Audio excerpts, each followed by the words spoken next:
Sí,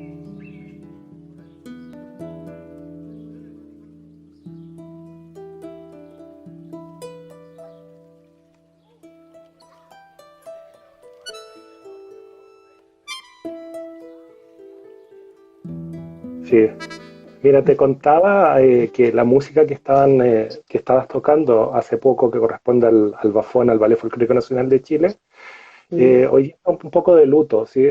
Me acaban hace no muchas horas atrás de comunicar el fallecimiento de uno de los grandes de la música en Chile, en lo que es composición, arreglos musicales para folclore, una persona de mucha humildad y de gran corazón en la entrega, un gran educador que es Germán Concha. Fue asesor y músico del ballet durante, yo diría casi desde sus primeros años. Y hoy día lamentablemente partió, pero nos deja un gran legado en muchas de las obras que ha realizado el Ballet Folclórico Nacional a lo largo de sus 52 años de trayectoria en Chile. Ay, bueno, la verdad que lamentable este tipo de pérdidas porque las personas que construyen identidad a través de la música siempre son muy allegadas a los bailarines porque obviamente nosotros siempre estamos bailando sus creaciones, sus interpretaciones. A nosotros nos ha pasado hace poquitito, nada más, hace 2 días atrás que perdimos también al maestro Ricardo Ojeda, un gran exponente de la música regional de aquí de nuestra región y podemos llegar a sentir todo eso que estás sintiendo vos, y más todavía con esta conexión directa que tenés con el Ballet Folclórico Nacional de Chile, porque por ahí quisiera contar a los que están aquí escuchando y viéndonos, de que nosotros tuvimos un encuentro hace muchísimos años allá en Mendoza con el Ballet Folclórico Nacional de Argentina y el Bafone de Chile, en donde nos hemos conocido en esa instancia y yo notaba esa majestuosidad, esa cuestión inmensa del Ballet Folclórico Nacional de Chile y veía tu presencia como bailarín principal allí y no podía dejar de resaltar esa labor que está inmersa en tu profesionalismo y que ha trazado un antes y un después en tu carrera, ¿no? ¿Cómo fue, cómo es Sí, esto?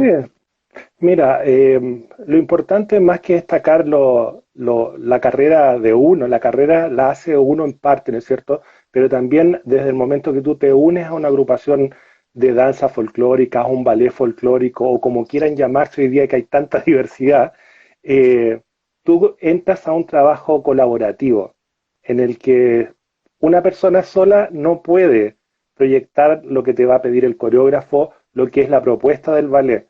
Entonces, eso es importantísimo para los bailarines más nuevos, para las nuevas generaciones, tener siempre en consideración que no eres tú y el ballet, son todos, es un grupo, es un equipo de trabajo, que no solamente son los que están en el escenario, está todo un equipo técnico detrás, hay un equipo de asesorías, etcétera. Lo que tú pones en el escenario es lo visible, lo que el público a lo mejor va a apreciar, pero esa labor no se puede realizar sin el resto de las personas que componen este equipo de trabajo, ¿sí? Es Lo que verdad. marca también la diferencia entre compañías profesionales y de repente compañías amateur, en que hay mucho de cosas de egocentrismo, que la gente va por otras razones, no tiene una motivación profunda ni con la cultura ni con el quehacer de la agrupación, es más por satisfacer una parte media egocéntrica, así de decir quiero que entretenerme y que me entretengan o que me adulen, ¿sí? Y esa no es la idea de un bailarín profesional. Bueno, nos faltan las excepciones, obviamente, pero cuando tú quieres hacer tu labor grande, esa grandeza parte de lo íntimo tuyo, ¿sí? De lo que tú puedes transmitir más allá de un movimiento en una frase musical que te marcó un coreógrafo determinado. Eso no tendría ningún sentido si es que tú no le pones tu parte interna y tu conocimiento del país, de las culturas, etcétera. Es un proceso complejo, ¿sí? Es verdad. Y bueno, hay muchas preguntas que me surgen a partir de esto que me estás contando, fundamentalmente desde tu experiencia como bailarín del Ballet Folclórico Nacional de Chile, pero también me produce mucha intriga saber un poco sobre esa cultura que resguarda el Ballet Folclórico Nacional de Chile, ¿no? Que en definitiva no es únicamente el ballet, sino que es el folclore de todo el país, la identidad de todo el país y que hay que saber, Chile está conformado por muchas regiones, ¿no? Por Así muchos... es. ¿Y cómo? No hay que confundirse cuando se habla de regiones, ¿sí? Porque tenemos, si tú tomas un mapa de Chile, de este país tan largo y tan angosto y tan diverso geográficamente, normalmente aparece hoy día, se han ido cambiando dependiendo de los políticos de turno, pero hoy día tenemos 16 regiones que forman lo que es la administración del país. Pero Ajá. es preferible dividir el país en áreas culturales, ¿sí? Y cuando hablamos de áreas culturales, se nos reducen esas 16 regiones a zonas más específicas, donde también muchas de las generaciones nuevas tienen un desconocimiento, ya sea por este tema de la globalización, que a veces también parece ser mucho más entretenido, entre comillas, ver lo que hacen afuera y copiarlo, más que tomarse un bus, ir a recorrer, bajarse en un pueblo, darse el tiempo para conversar con la gente local, con la gente que te está nutriendo en el quehacer de lo que tú finalmente vas a poner, en este caso como un ballet folclórico, que va a ser una creación y una recreación de lo que tú viste en terreno. No se pretende que tú vayas a traer al cultor y lo pongas en el escenario tal como es, porque detrás de un ballet, ¿no es cierto?, hay toda una propuesta estética, hay una propuesta que tiene que ver con cómo proyectar la tradición de una forma más rigurosa, más profesional. Y para eso se requiere, obviamente, lo que es la técnica, ¿sí?, de distinto tipo. Ahora, en términos del país, Chile es muy diverso, ¿sí? Normalmente se presenta esta imagen medio estereotipada de un guaso, de un cowboy, o un equivalente a un gaucho en Argentina, muy lleno de cosas, unas espuelas gigantes, etcétera, muy galán, gallardo y una mujer más bien sumisa, siendo que en la realidad normalmente son las mujeres las que llevan la lead, ¿sí? y y el hombre no utiliza ese atuendo en sus faenas cotidianas, tampoco cuando va a una fiesta muy engalanada, ¿sí? Salvo en ocasiones muy, muy especiales. Entonces, por muchos años están esos estereotipos que claramente se presentan de una u otra forma y que después ya con esta cosa del exitismo, con esta cosa de la rapidez, de mostrar destrezas, ¿sí?, se han ido modificando por muchos otros grupos que finalmente uh, han surgido sin mayores antecedentes, sin mayor estudio y que hoy día por todas partes, por lo menos acá en Chile, a partir del modelo de Bafona, que es un ballet profesional, se han creado un montón de Bafo más apellidos, Bafo aquí, Bafo allá, por todas partes. Y uno ve que es lo voy a decir y los que me conocen saben que siempre lo digo, es una copia de la copia de lo que vieron en un video de YouTube por un copiógrafo, que es muy distinto a lo que hace un coreógrafo profesional, ¿sí? Entonces se van desvirtuando, se van haciendo cosas que no tienen nada que ver con lo que mencioné al principio, que es el tema de lo íntimo. Te Y pueden dar cuando, antecedentes, y te pueden cuando, dar... sí, Sí, dime. perdón que te interrumpa, pero cuando, por ejemplo, si alguien si hay una necesidad de algún joven nuevo en la instancia coreográfica, ¿en qué se tiene que fijar en el folclore para poder tener las herramientas para poder construir su obra?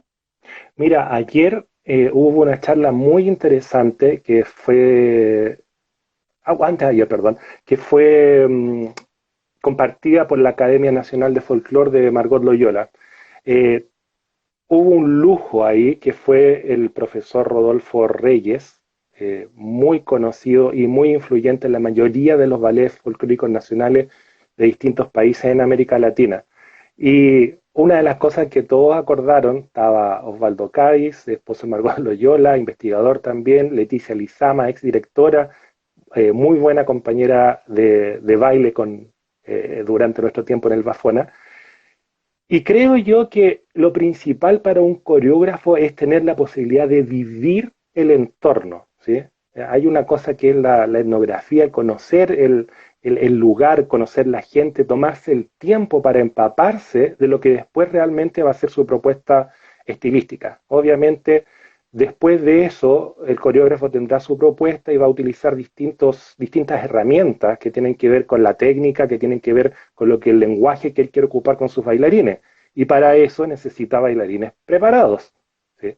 Que muchas compañías nuevas no lo toman en consideración. Dicen, hoy soy un ballet y creen que con poner la manito así ya están, son bailarines, ¿sí? Entonces hay un entrenamiento y el coreógrafo tiene que saber lo que está haciendo. No es una cuenta de frases musicales de 1 a 8, tiene que saber por qué está moviendo sus bailarines. Y también los bailarines tienen que asumir un compromiso, que es el compromiso con la cultura tradicional, ¿sí? El coreógrafo no puede ser tampoco un profesor investigador que les dé todas las herramientas interpretativas a los bailarines. Dará sugerencias, señalará rumbos, pero después es el bailarín el que tiene que trabajar con los movimientos, con lo que el coreógrafo le ha pedido para enriquecer esos movimientos y que puedan tener un sentido y no ser unos muevepatas, ¿sí? Sí, totalmente. Y ahora que me estás mencionando este recorrido fundamental sobre los espacios, ¿no? El conocimiento. Justamente ayer estábamos hablando con la maestra Viviana Basanta del Ballet Folclórico de México, en donde hacía un hincapié muy similar a esto que significa entrar en el alma de la gente, comer su comida, andar en sus calles, conocerlo profundamente para saber qué es lo que uno va a proyectar. Entonces es como que Exacto, estamos notando de que hay una cuestión de subrayar mucho esta cuestión de la vivencia, de que el bailarín folclórico necesita vivenciar sus aspectos para poder conceptualizar su obra más allá de lo que uno ve con la globalización, digamos, de la danza. exacto, exacto. Mira, hay un punto que en el tiempo que yo estuve en el ballet, normalmente conversaba harto con mis compañeros y viajábamos mucho, muchas horas de buses antes que cambiaran las condiciones, que ya aviones, etcétera. Y siempre les decía, en vez de dormir cuando tengamos un viaje desde Santiago hasta la ciudad límite con Perú en Arica, que son más de 29 horas de bus, ¿sí? Aprovechen de mirar el paisaje, aprovechen de ver los colores. Si hay que bajarse, tomen el aire, respiren y grábenlo. Su memoria emotiva es fundamental, porque eso a ti te va a nutrir cuando tú tengas que ejecutar tu danza, ¿sí? Que va a agregar a lo que dije anteriormente, simplemente a los movimientos. No es lo mismo, y eso lo podemos reflejar en la cueca, ¿sí? Que es la danza nacional. No es lo mismo una cueca que se baile en la orilla del mar, al nivel del mar, que una cueca que se baila en la montaña, en la altura, ¿sí?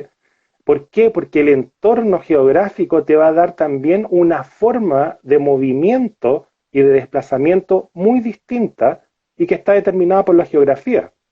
Entonces tienes que sumarle el paisaje, tienes que sumar el sentimiento, la identidad cultural del territorio en donde se ejecutan las danzas, donde se desarrollan las tradiciones, y todo eso sumarlo a lo que te está dando o pidiendo el coreógrafo.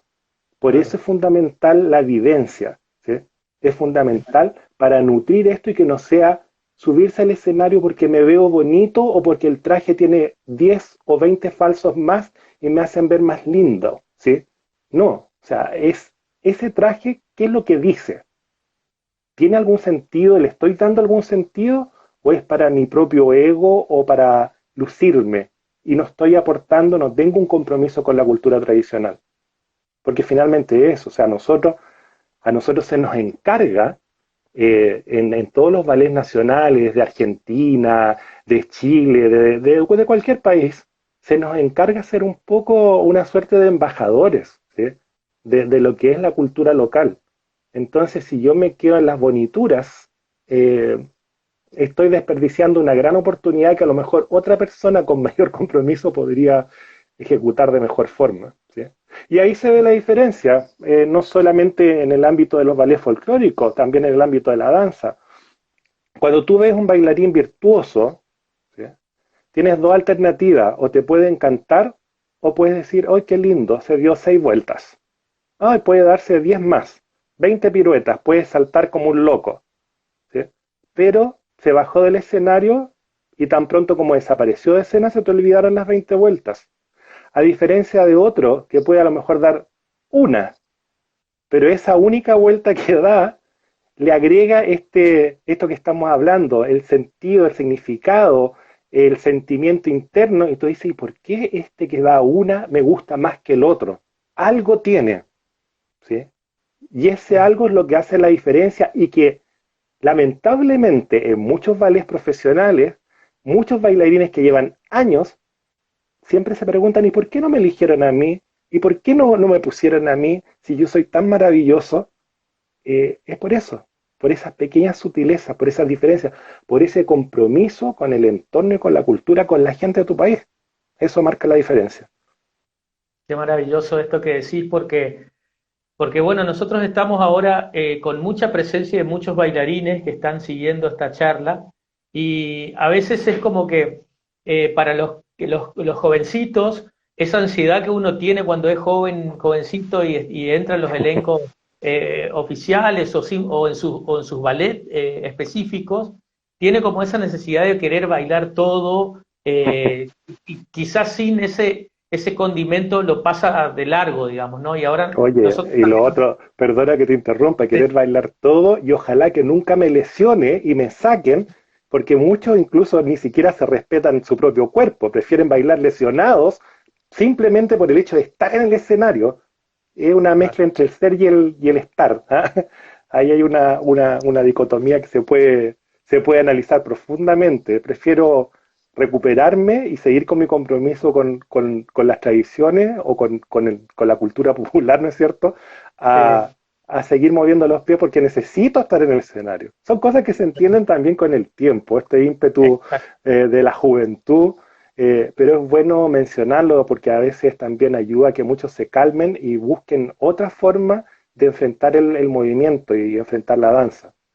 Claro, un poco ese es el objetivo de estas charlas, por eso hemos querido hablar con gente gigante que ha pasado por una experiencia de este tipo y que pueden comunicarle de alguna manera al otro o sugerir, ¿no? Sugerir a los nuevos bailarines para que puedan tener estas herramientas de alguna manera más fácil, ¿no? Que el camino sea menos tedioso, porque todo esto cuesta un tiempo poder entenderlo, procesarlo y poder aplicarlo en el cuerpo. Generalmente en el ámbito de la danza nos quedamos cortos con ese tiempo porque tenemos un Así tiempo es. limitado, ¿no? Entonces me parece que es muy importante poder saber escuchar. Yo siempre digo que es muy importante saber escuchar a los maestros porque indudablemente detrás de todas sus palabras hay una experiencia gigante y hermosa que puede ayudarnos a que podamos agilizar esos tiempos de elaboración de un bailarín, ¿no?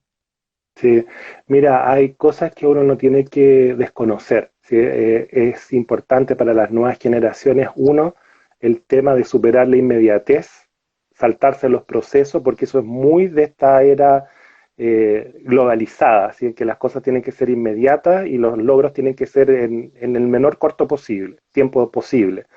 Mm. Eso en la danza no aplica porque la danza es progresiva, o sea, podemos estar fuera del escenario, a lo mejor, como dices tú, gigante, ahora estamos más gigantitos de como éramos antiguamente en términos físicos, pero también hemos madurado muchas cosas que, independiente de la contextura, hoy día podríamos subirnos y marcar una diferencia, ¿sí? Y lo que no hay que desconocer son las raíces, las fuentes, ¿sí? Las fuentes de donde yo me nutro, que ya hablamos del paisaje, hablamos de la gente, de los tiempos que hay que darle a la gente, no de la necesidad inmediata que yo tengo que me contesten y me den una respuesta. Muchas veces la gente en las comunidades locales no es que sea sospechosa de tus intenciones, tienen otros tiempos y esos tiempos son reveladores cuando realmente tú los respetas y te van a dar muchos elementos. Y las otras fuentes, que para los más jóvenes también es como aburrido, está en la literatura, ¿sí? En todos los investigadores, la gente, los grandes maestros, ¿sí? Maestros de maestros. En Argentina ustedes tienen una cantidad enorme, ¿sí? De gente que estudió las danzas, que pudo por su edad, ¿no es cierto? Y su tiempo vivir cuando las danzas estaban aún vigentes, ¿sí? Lo mismo acá en Chile. Después de eso, tenemos múltiples versiones de la versión que el otro hizo o del video que vio o de lo que le enseñó un coreógrafo o un director que no había estudiado mucho y que le dijo que eso era, que era lo mejor y todo lo demás. Nunca quedarse con esas primeras fuentes y tratar de ir a los clásicos, ¿sí? Los clásicos siempre sirven. Bueno, Claudio, por ejemplo, hoy mencionaste a una gran constructora de esta cuestión de la identidad de Chile. ¿Qué nos puedes contar por ejemplo, de Margot Loyola, de esta persona que ha hecho, que hace tanto por la cultura de Chile? Bueno, Margot es el gran referente, ¿sí? Junto con Violeta Parra y otros grandes investigadores, pero Margot es la maestra de maestros, ¿sí? Vivió, rescató y trabajó mucho en el ámbito académico.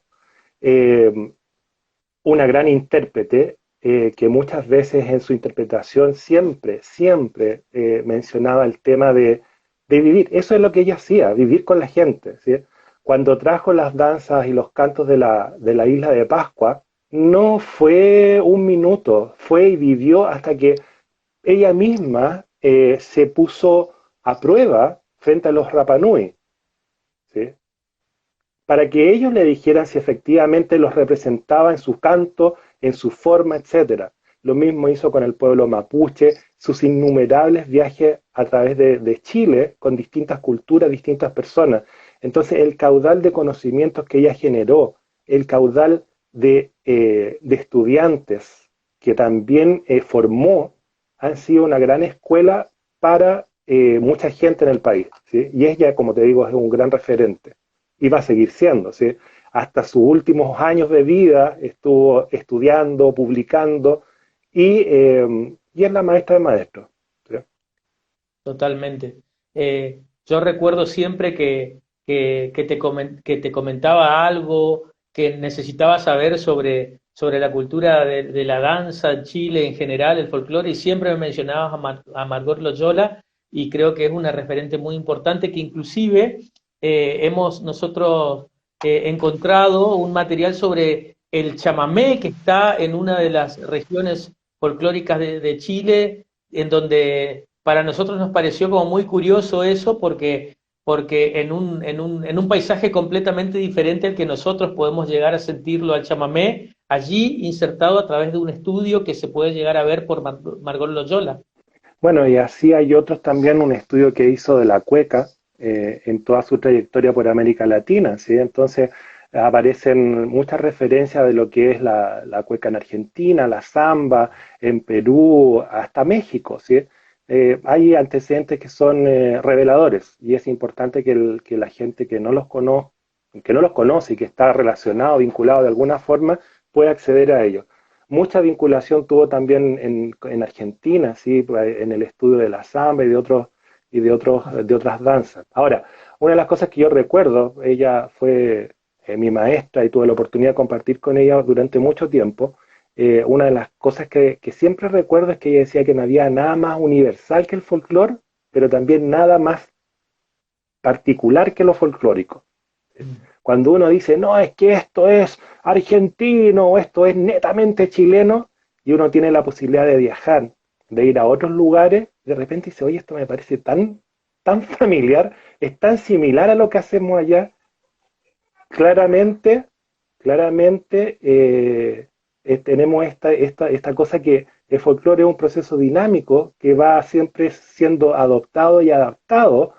Después de un tiempo ya pasa a ser parte de la cultura de algunos países, pero como tú bien dices, o sea, hay cosas del chamamé, hay elementos que se ven del Pericón, otros elementos que se ven en la Patagonia, que tienen también relación con la geografía de este intercambio que va, viene, se adapta y después se hace. La cumbia, otro fenómeno que tenemos por ahí, que uno podría decir, pero es que es netamente de Colombia y todo, y resulta que ustedes tienen cumbia, nosotros tenemos cumbia, en los elementos de la cumbia chilena agregamos cosas de la cueca, movimientos de hombro, desplazamientos coreográficos de la cueca, son fenómenos y que están ya incorporados por el pueblo, porque aquí si no hay una fiesta sin cumbia no es fiesta, ¿sí? Claro, claro, Y no necesariamente es la colombiana, ¿sí? Es ya la adaptación al estilo chileno. claro, Las una rancheras en el transculturación. sur de Chile. Sí, una transculturación importante que nos permite visualizarnos en el todo. Yo creo que cada vez que uno descubre este tipo de misterios que tienen que ver con nuestra tierra americana, con nuestra tierra, puede llegar a comprender muchísimo más y se queda uno más chiquito aún de los conocimientos que puede llegar Absolutamente.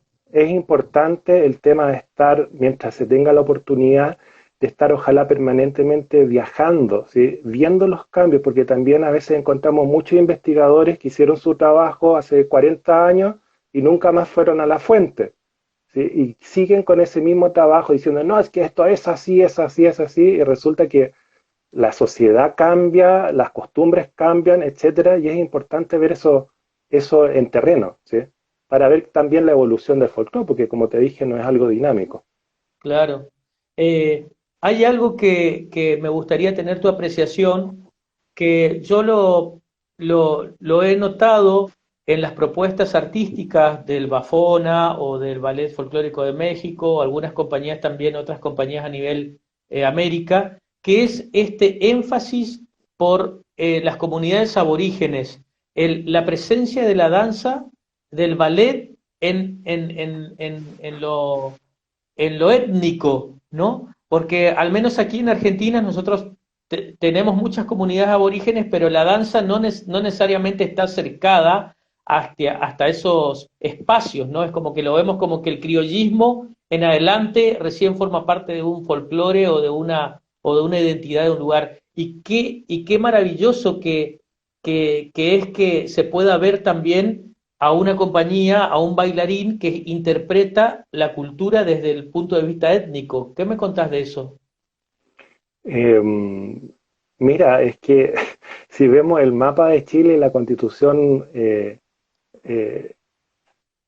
de la sociedad chilena, no podemos desconocer ese elemento. ¿Sí? No, es como decir que no existe la cultura mapuche o que la mayoría de la gente es un resultado de una mezcla, es como desconocer el lugar y tu origen. Entonces, es un elemento que tiene que estar presente. A lo mejor en nuestro país no somos tan espectaculares ni tan maravillosos respecto a elementos materiales de las culturas antes de la llegada de los españoles, ¿no es cierto? Pero sí tenemos un valor riquísimo en lo que es la filosofía de vida de estos pueblos que aún se mantienen. Hablemos de los mapuches, ¿sí? Eh, no nos van a impresionar con pirámides, pero sí nos van a impresionar con muchos conceptos que hoy día están de moda en el mundo moderno, como el tema de vamos, volvámonos verde, que la armonía con tu espíritu y la naturaleza, son términos que ellos manejaban de mucho antes, ¿sí? Entonces, sus pilares están todos sustentados en estas cosas profundas de filosofía más que de cosas materiales y que los mantienen todavía vivos y defendiendo su identidad, su raíz, su forma de ver la vida. ¿Sí? Ahí está la diversidad. Ahora, que los políticos y los gobernantes no reconozcan que en estas latitudes existen, digamos, las diferencias y que los consideren a todos iguales, eso me parece todavía en este mundo, en este siglo, aberrante. ¿Sí?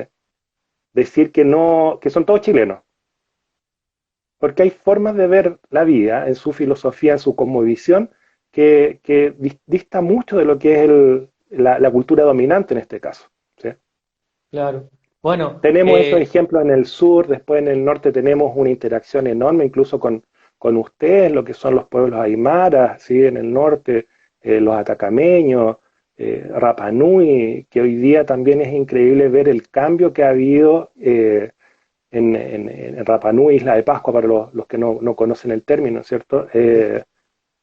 Cómo se ha ido estereotipando, ¿sí? El folclore Rapa Nui, la danza Rapa Nui, no solo por los grupos del continente, sino que también por los mismos grupos de allá, que tienen un discurso que está más bien orientado a satisfacer el consumo de los turistas que invaden la isla y que mantienen la economía local. ¿Sí? A diferencia de lo que fueron, no sé, 20 años atrás, o cuando Margot en el año, por ahí por el año 60 más o menos aproximadamente, eh, trajo parte del folclore de la isla al continente. ¿Sí? Y hoy día vemos que son coreografías planas, presentadas para turistas. Ahora, eso refuerza lo que yo te decía de, de poder tener eh, la posibilidad de vivir con los locales. ¿Sí? Yo he sido muy afortunado de poder viajar Claro, por vos lo más de entendés. 20 años, sí, por más de 20 años he viajado constantemente a la isla, todos los años, dos, tres veces al año, y he vivido con gente local. Cuando tú estás en la intimidad de esa gente, tú vas descubriendo eso que en algún momento aprendiste y que te dijeron y que pensabas que ya estaba perdido o olvidado. Por eso es la importancia que tiene, esa es la importancia que tiene de poder tomarse los tiempos para vivir. Yo siempre digo, ahí me dicen, no, es que es tan caro viajar y todo. Bueno, déjate de comer un asadito, déjate de tomarte una cervecita y a lo mejor te va a alcanzar para darte un gustito que después a la larga te va a satisfacer el espíritu y lo que necesitas eh, como un, eh, como un medio, porque tú eres un medio finalmente como bailarín, para ser responsable con lo que tú vas a hacer sobre el escenario. Exacto. Bueno, yo puedo dar fe de todo esto que decís porque en la oportunidad que visité tu casa tenías a un amigo de la isla y que fue toda una situación también para mí porque estaba conociendo parte de una, sentía que estaba viendo a una persona que tenía toda una cultura tan impresionante que siempre me pareció como maravillosa y desconocida. Y es tu cotidiano, permanentemente era tu cotidiano eso, lo es, ¿no? De poder conocer esa cultura, porque de hecho en las compañías de ballet se ve mucho el trabajo de la Isla de Pascua, ¿no?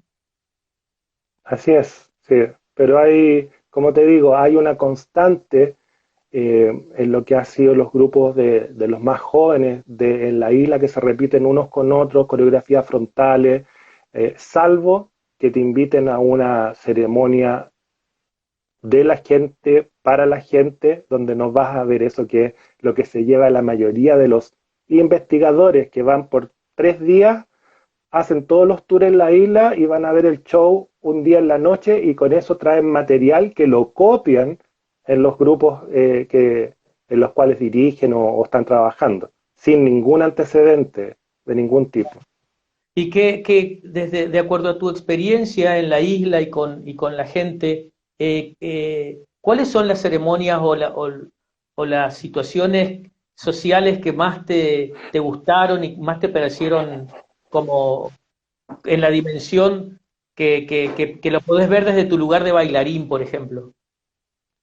Eh, Mira, más allá de las ceremonias, Luis, yo creo que sentarse un día en la calle principal de la isla o en cualquier lugar que sea concurrido y observar la forma de moverse, la forma de gesticular de la gente, eso ya marca una diferencia muy grande a lo que puedes ver en lo que se hace acá en el continente, ¿sí?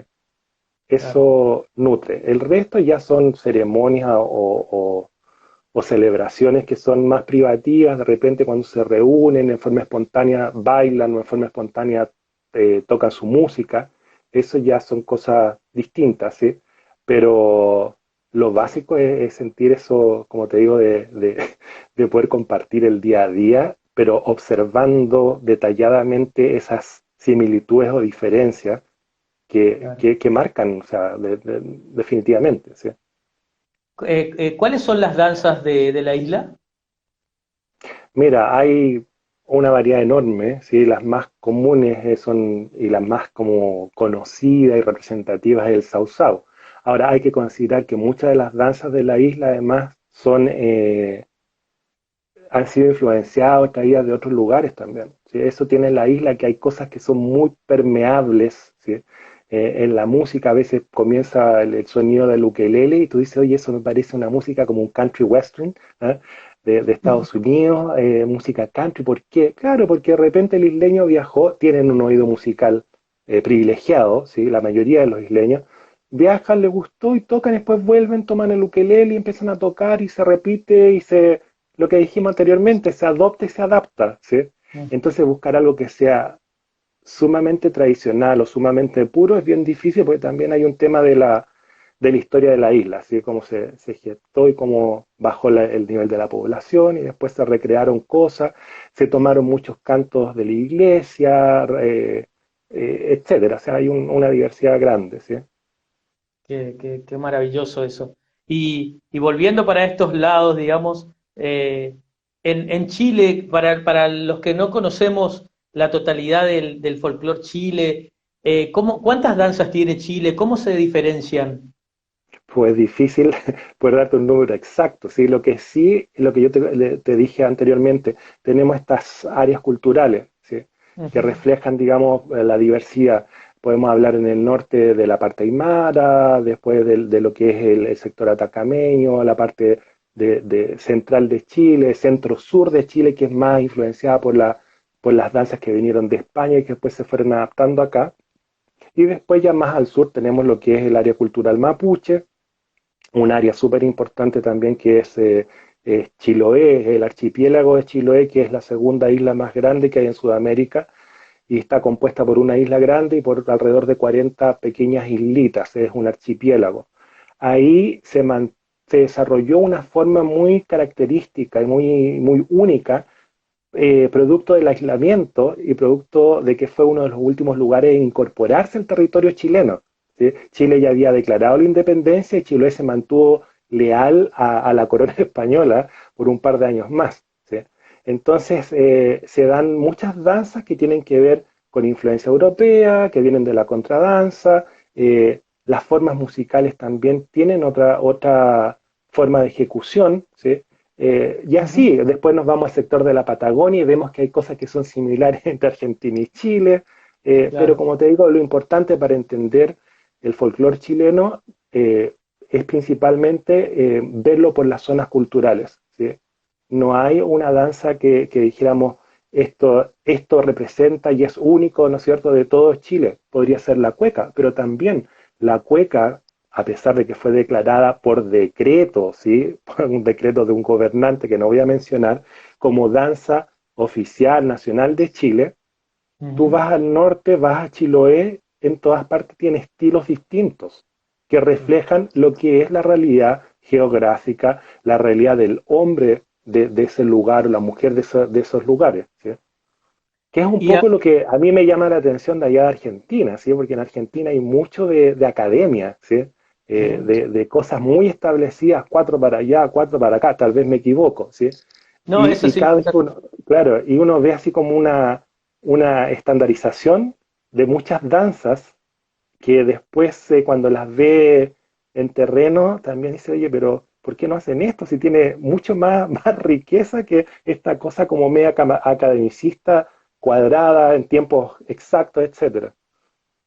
Claro, sí, sí, sí, aquí nos pasa mucho a partir del folclore ciencia una cuadratura en cuanto a nuestras danzas, que bueno, hace poco estuvimos haciendo como mandando material sobre la cueca justamente en la relación entre Tarija y Argentina, Bolivia-Argentina, y también se habla sobre una naturalización de la danza que fue completamente fuera de los cuatro compases que nos marca la academia, ¿no? Por Es que eso me parece que... esa rigidez de la academia hace que pierda capacidad de interpretación, ¿sí? Que pierda un poco la esencia, que es el reflejo de lo que es la gente, ¿sí? No es lo mismo Claro, bailar una cueca, por lo menos, o sea, no podríamos decir es que hay 8 compases acá, 9 acá, te mueves 4 allá, ahora sonríes, después subes el pañuelo, bajas el pañuelo. Sería claro. terrible, ¿sí? Porque cada persona que es el intérprete en este caso, eh, siente distinto, tiene un contexto histórico, político, social distinto, ¿sí? Entonces, eso tiene que estar reflejado en la danza. Claro. Y ya que estamos en este terreno de la cueca que parece, para nosotros es como que cuando uno dice Chile, directamente está diciendo cueca, ¿no? Pero a veces no tenemos Claro. como el parámetro pensamos que por ahí la cueca es como una sola, la del Guaso, por ejemplo, pero Mm. ¿cuál es el universo de la cueca en Chile? Mira, si hay, yo digo, si hay 17 millones de chilenos, deberían haber 17 millones de cuecas distintas en la forma de sentir y de interpretar, ¿sí? Hay parámetros que obviamente van a decir que esto es cueca y no es, no sé, una samba brasilera, ¿sí? Que dicen que es el parámetro coreográfico y también en lo musical. Pero lo principal de la cueca es que tiene que ser el reflejo del sentir de cada persona, ¿sí? dentro de estos parámetros, como te digo, coreográficos que la determinan como danza, ¿sí? En la parte estructural, pero en la parte del sentimiento, o sea, no es lo mismo bailar una cueca en un matrimonio a bailar una cueca, un matrimonio, no sé, pues después de la iglesia o al lado de la iglesia en el salón parroquial, a bailar Ujú. una cueca en un bar, en una cantina, a lo mejor en Valparaíso, ¿sí? En otro ambiente. No es lo mismo bailar una cueca con tu abuelita, si eres un joven, a bailar con una chica que te guste, ¿sí? Entonces, cuando muchos maestros, y especialmente hay un problema ahí en la formación de los profesores que están a nivel de escuelas primaria y secundaria, cuando tienen esos estresantes días de folclore, ¿ah? Antes de que llegue la celebración de la independencia, que tienen que vestir a los niños eh, ahí uno ve las peores aberraciones, ¿sí? Cuando hacen bailar a chiquitos de los primeros años, ¿no es cierto?, de kinder o cosas así, una cueca brava, una cueca donde la raíz, la esencia de eso se da en la relación de un hombre y una mujer madura. Este es un juego de fuerza, de desafío y todo, y un niñito de 5 años, la profesora, porque le gustó el traje que era bonito, lo puso a bailar eso. Entonces hay un sinsentido en muchas cosas del hacer. Las universidades igual enseñan folclore a los profesores normalmente de educación física un semestre, y es 1 hora a la semana, y después tienen que salir ellos a enseñar folclore en los colegios. Y la verdad las cosas que no han internalizado nada de lo que realmente es necesario para poder hacer que la gente se encante y descubra que lo que está haciendo es lo que hacen en lo cotidiano, en el día a día. Claro. Ahí mencionaste la cueca brava, ¿no? Tenemos Ujú. como diferencias en cuanto a esas formas, la cueca urbana, la cueca brava, ¿hay otras? Sí, claro, va a depender, hay cuecas en rodeo, dependiendo el contexto, sí, las situaciones, cuecas de velorio, etcétera. Ajá. ¿Y esos, se sigue manteniendo en el cotidiano de la gente el bailar naturalmente una cueca o es solamente una cuestión de los bailarines y la proyección académica? Mira, hay de todo un poco, sí, hay una mezcla. Lo interesante es que está habiendo como un resurgimiento del interés por la cueca por las generaciones más jóvenes, ¿sí? Ujú. Que la están haciendo parte de ello. Hay una cantidad enorme de nuevos grupos con gente joven, grupos musicales, tanto femeninos como masculinos, ¿sí? Y hay muchos bailarines también. Ahora, la, el único pero es que muchos de los que aprenden estas cuecas que son medias como de marcaditas, ¿sí? Marcaditas en lo coreográfico, que van 4 para allá, ahora mueve el pañuelo, y ahí a veces me ha tocado que algunos dicen, no, es que yo fui campeón de cueca, o yo soy, no sé, superstar en cueca. Baila, bailan 1, 2, 3, 4 veces y es exactamente lo mismo. Preocupados de la forma, pero no preocupados de lo que es el sentimiento, ¿sí? En la cueca. Porque si yo bailo 5 veces, las 5 veces deberían ser cuecas distintas, ¿sí? Claro, claro. El Entonces ahí hay concurso, una cosa que hay que cambiar un poquito el switch. Que no tienen no estamos buscando culpables, ¿no es cierto? Sí, pero mucha responsabilidad está en los profesores y a veces en los directores de grupos que no se toman el tiempo para buscar, para hacer que sus bailarines o hacer que la gente en general descubra su propia cueca. Mucha gente dice claro. que no puede bailar cueca porque es tan complicada, pero ¿qué es lo complicado que tiene? No, es que el zapateo y que la espuela, no es necesario bailar con espuela y no es necesario que zapatees todo el tiempo. Busca con qué tú te sientes tú, ¿sí? Bailando la danza, ¿sí? No es cómo me puedo ver mejor o cómo puedo impresionar al resto. Si te dan ganas de caminar, camina toda tu cueca y está bien. No hay un está bien o un está mal, ¿sí? Lo único nomás es que si te sales de los parámetros musicales, ¿no es cierto? Y coreográficos, podríamos decir que eso no es una cueca. Pero en Claro. general la forma de ejecutarla va a depender de ti mismo. O sea, si estás deprimido, ¿por qué tienes que bailar con una sonrisa oreja a oreja?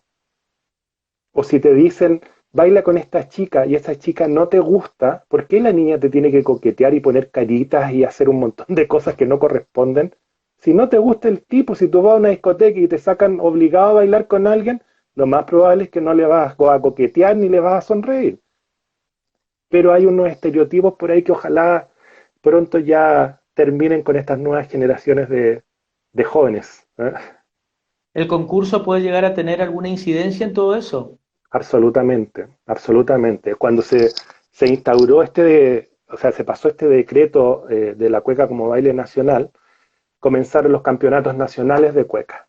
Y de ahí en adelante, eh, todo lo que es estereotipos, el estereotipo de la cueca, comienza ahí.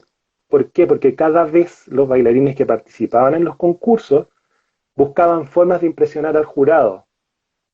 Y claramente, de repente, lo único que faltaba es que zapatearan de rodillas o se pusieran neón en la espuela, unas cosas, unas aberraciones que no tienen nada que ver con la esencia de la cueca. Eso es Ujú, un show. ¿Sí? claro.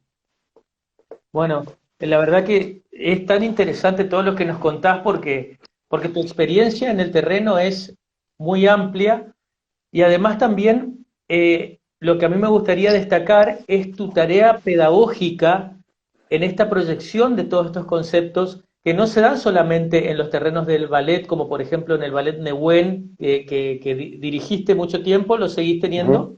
No, Ujú.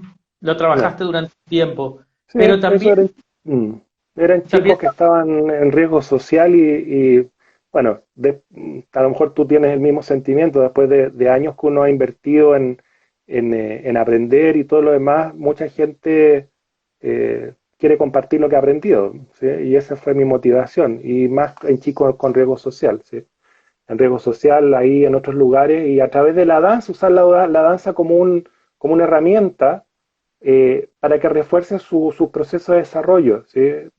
Interno, y de ahí salieron, hoy día hay dos o tres que son profesores universitarios de danza, otros que entendieron que cuando estás haciendo un paso estás educándote para la vida, ¿sí? Cuando un alumno te dice, es que profesor, no puedo, no puedo, y uno le dice, mira, es mejor cambiar decir no puedo y decir voy a intentarlo. Y a lo mejor vas, y muchos después recuerdan eso y dicen, oye, esa pequeña palabra cambió un poquito mi forma de ver las cosas y hoy día intenté y soy profesor después de que pensé que no tenía ninguna posibilidad en la vida. Entonces la danza es maravillosa como un recurso para mejorar la calidad de vida no solo de los demás, sino que también de uno mismo, porque en el día a día, al estar frente a grupos humanos, uno aprende y aprende muchísimo. ¿Sí?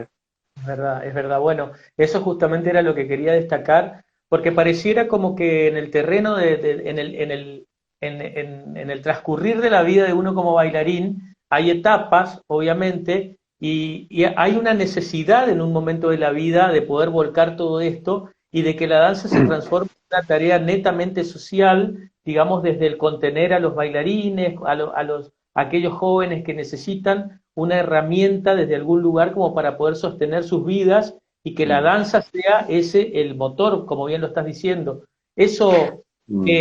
lo pudiste desarrollar a partir del tiempo o fue una cuestión que lo tenías desde jovencito, esa cuestión de Mira, poder volver?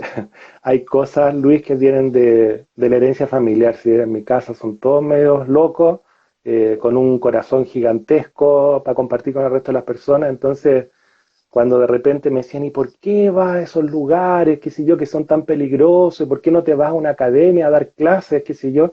Yo decía, mira, yo no necesito estar en una academia donde muchas veces tú te encuentras con este desfile de egos, sí que quiero estar en el frente, que el espejo es mío, profesor, míreme, y si no me mira me enojo y hago un berrinche.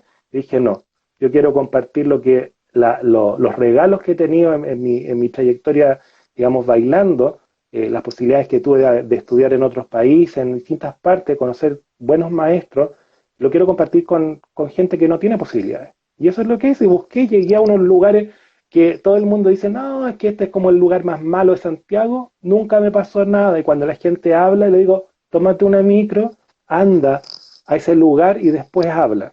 Y de ahí, de ese lugar donde tenemos estos maravillosos chicos que hoy día son profesionales, que no tuvieron oportunidades supuestamente antes de descubrir la danza. Entonces la danza, ¿cómo no va a ser una cosa maravillosa? ¿Sí? Y el tema es los egocentrismos que perjudican a los que realmente tienen un compromiso con la danza, con el ser, con lo íntimo, con el compartir, si esto es un trabajo colectivo.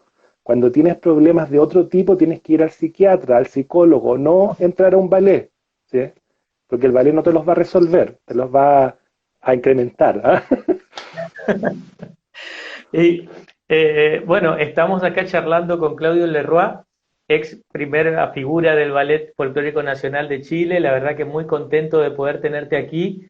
Hemos tenido la bendición Oye, de que nuestra... que quede claro que Sí, fue hace 40 kilos atrás. no, por favor, pero la experiencia ha quedado y permanece permanentemente. Y lo que te estaba comentando es que tuvimos una conexión maravillosa porque todos los días estamos teniendo problemas con la conexión, pero por suerte hemos podido hablar fluidamente y se ha entendido muy Buenísimo. bien todo lo que dices, así que qué bueno que esto Sí, suceda. no, Y agradecer a toda la Claudio, gente también que está conectado, sí, aprovechando exactamente, esta yo te quería cuarentena y pedir este nuevo mundo. exactamente, esta nueva manera de hablar que tenemos ahora. ¿Qué consejo les das a los bailarines de Uh, hoy? ¿Qué es el consejo de Claudio? Me pusiste en un grave problema. Yo creo que el consejo principal es el compromiso. Eso es el compromiso con ellos y el compromiso, si son bailarines folclóricos, el compromiso con la cultura tradicional. Si no tienen eso, no van a poder seguir evolucionando. Si no tienen la capacidad de observación, de la autocrítica, de la humildad, del respetar procesos, ¿sí? Eh, Eso los va a formar como bailarines integrales y van a poder seguir madurando, pero el resto, o sea, es disciplina, son procesos, es compromiso, eso es lo fundamental.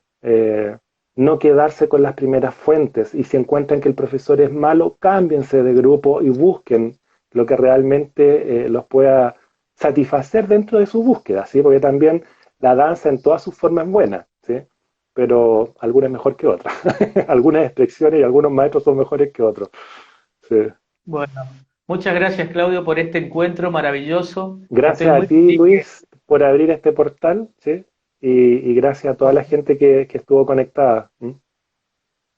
Bueno, gracias por todo y bueno, nos seguiremos comunicando para futuros encuentros seguramente y bueno, muy agradecido de que puedas volcarnos y contarnos toda tu gran experiencia, tu valiosa experiencia como artista y sobre todo como ser humano, porque has mostrado una faceta de una persona muy noble con los aspectos que tienen que ver con la formación de una persona, no solamente con lo que significa ser un artista de escenario. Así que gracias por esta experiencia compartida, por estar en este ciclo Gigantes en nombre de todo el Parque del Conocimiento y del Ballet Folclórico. Y bueno, y Gracias a saludarle a todos ustedes. ustedes. Gracias a Bueno, ustedes por la oportunidad. ¿Mm?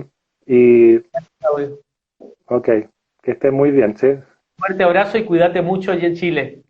Igual, seguiremos encerrados. Ahí sí es. Gracias Ya, y chao a chao, todos que están aquí que estén escuchando. bien.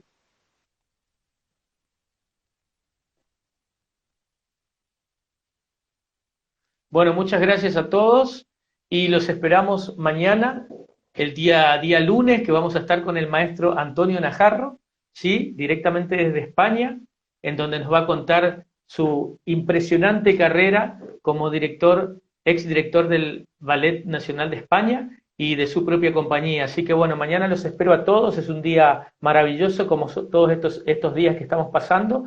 Y bueno, agradecerle al maestro Claudio esta presencia y a todos ustedes por estar aquí. ¿Sí? Gracias y nos vemos mañana.